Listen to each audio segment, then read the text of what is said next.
cold. I thought it was opening day. What happened? So, Katie, you're going on a ski trip, right? Yes, right. Next week with my family. So we need survival tips, Bear Grylls, for the ski trip. My baby's first trip into the cold, cold mountains, Bear Grylls. Well, first of all, never get complacent. Stuff can go wrong super fast. It's about being prepared, number one. You know, are you not cold, Bear? Well, I was just thinking, hold on, what do you know that I don't know? But look, you're looking prepared. Yeah, your clothing is a big part of it. Letting people know where you're going, when you're due back.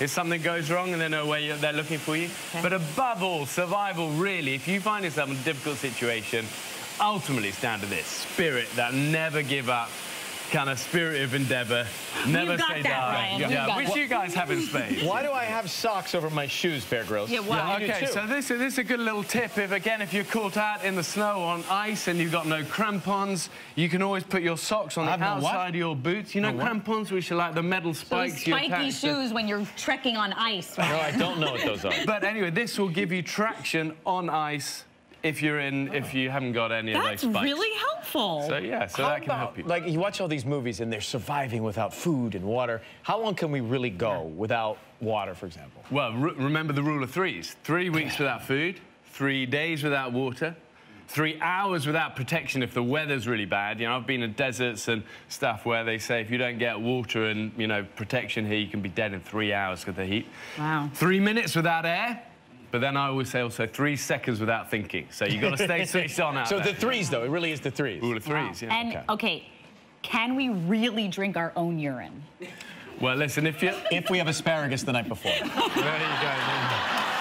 Yeah. If your life is really on the line and you're well hydrated, it can help you. But if you're peeing brown pee and you're really dehydrated, it's pure waste product. But I hasten to add, I'm not one of these people who does this for fun. Yeah. This is if your life is on the line only. What would we have for dinner if we came over to your house? Yeah. I know you live off the grid, but what would you serve? Like roadkill and, you know, maggots.